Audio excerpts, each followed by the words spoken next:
Komşu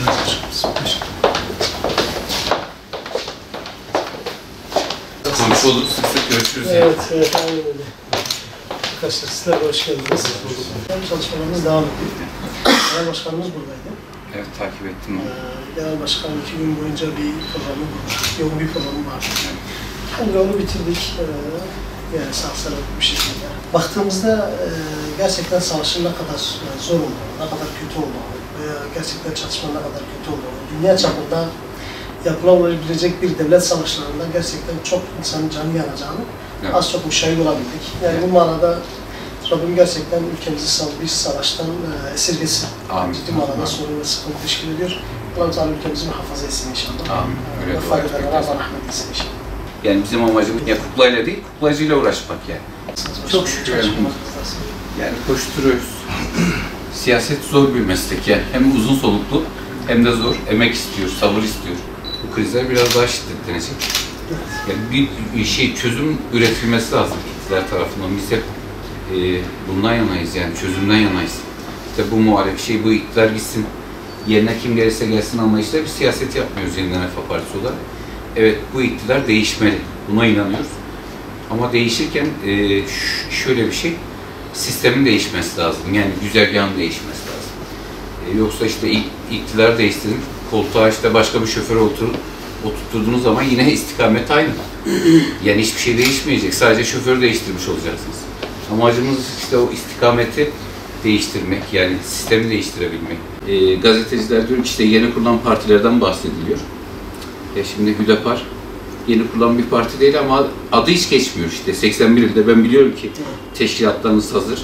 İşte biz 2. kongremizi yaptık. Türkiye'nin en büyük kongrelerinden biri. 65.000 kişiyle yapılan bir kongre. Yine bizim için geçmiyor maalesef. Ne anket firmalarında varız, ne gazetecilerin ağzında. Ama biliyorsunuz belki 130 tane yakın siyasi parti var evet. Bu konuda. Ama 130 tane siyasi partinin hepsi aktif şekilde siyaset yapmıyor. Yani. Evet. Ama bunun içinde işte yapan 15 tane siyasi partilerden bir tanesi de işte dediğiniz gibi Refah Partisi, Hüdapar partiler. Ama maalesef medyada istediğimiz yeri bulamıyoruz. Diğer anket sonuçlarında istediğimiz yeri bulamıyoruz. Milletin gündeminde olmak. Eğer milletin gündeminde olursan Allah'ın izniyle belki bir gün göç olur ama muhakkak olur yani. Olur. Bunu unutmamak lazım. Bu manada hangi siyasi parti gerçekten bu ülkeye hizmet edecekse o konuda destek verilmesi lazım. Eğer siyaset menfaat üzerine dönerse bir canavarlığa dönüşmüş olur. Ondan dolayı biz diyoruz istikamet üzerine kalabilsek gerçekten siyaset yapmış oluruz. Bazen yer geldiğimizde söylüyoruz arkadaşlarımıza da söylüyoruz. Muhalefette de olsanız, siz eğer iktidar partisine güzel bir şeyler yaptırsanız, bu da sizin için gerçekten bir ihsandır, bir güzelliktir bu manada. Tabii bunu yapabilmek için de eli taşın altına koymak lazım. Düşünün işte anne babanın beraber yaşamadığı bir çocuğun gelecek nesli nasıl şey olabilir, parlak olabilir. İşte her şeye düşebilir. Şu anda Gaziantep'te siz de biliyorsunuz, belki birçok toplantınızda da rast gelmişsinizdir. Uyuşturucu yaşı 9'a düşmüş, 10'a düşmüş. Evet. Bu büyük bir haber. Çünkü bir tarafta işte 20 yıllık bir iktidar var. Zaten öbür taraf altılı masalayı söylemeye çok fazla dilim de varmıyor. Genel Başkanımız diyor ki işte 6 günü gibi toplanıp dağılıyorlar yani. Altısı birbirine benzemiyor. İşte biri İstanbul Sözleşmesi derken işte biri İstanbul Sözleşmesi'ne karşı. Biri Ayasofya tekrar ibadete açılsın, devam etsin diyor. Kılıçdaroğlu da diyor ki işte biz geri gelmez tekrar Ayasofya'yı yapacağız, müze getireceğiz. Siyasette diyor 24 saat büyük bir zaman diyor yani. 24 saatte her şey değişebilir.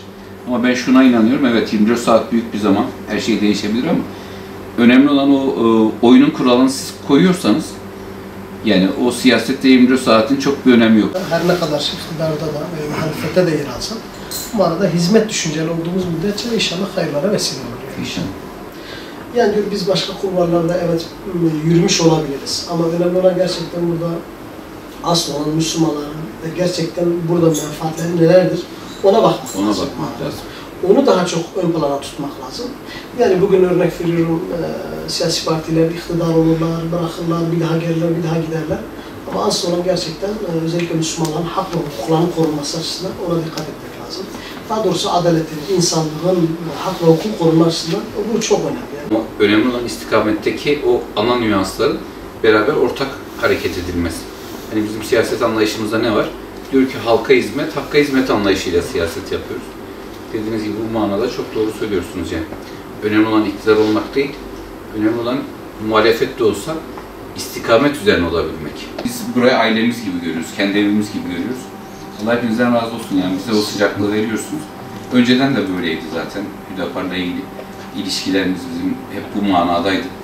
Allah sizlerden razı olsun. Dediğimiz gibi amaç İslam'a hizmet edebilmek. Amaç Allah'ın davasına hizmet edebilmek. Zaten ayet-i kerime var diyor ki Allah'ın nurunu tamamlayacaktır. Yani siz de otursanız da, kalksanız da, sağınıza da yatsanız, solunuza da yatsanız Allah'ın nurunu tamamlayacaktır. Önemli olan bu nur tamamlanırken sizin yapmış olduğunuz vazife, görev. İnşallah hepimize de Rabbim bu şuuru verir. Aynı şekilde oradaki başkanlarımızı evimiz gibi biliyoruz. Allah razı olsun. Zaten İslam kardeşliğinin bir hukuk da bunu gerektiriyor. Özellikle hadis-i şeriflerde buyurduğu gibi diyor, siz birbirinizi sevmedikçe iman etmişlersiniz, iman etmedikçe cennete giremezsiniz diye. Yani bu destur, bu şuurla beraber baktığımızda gerçekten Müslümanların bu şekilde olması lazım. Elbette evlerimiz farklı. Biz de aynı anne babadan olan kardeşler, her birimizin evleri farklı olabilir ama en son kardeş olarak aynı çatı altındayız. Biz de inşallah diğer özellikle İslami siyasi parti olarak giden kardeşlerimizle beraber hiçbir farkımız yok. Bura onların evidir. Orası da biz diyoruz bizim kendi ayrı bir şubemiz, ayrı bir evimizdir aynı şekilde. İnşallah Rabbim hayırlara vesile kılsın. Hayırlı çalışmalar nasip etsin. Çok teşekkür ederim hepimize inşallah. İnşallah.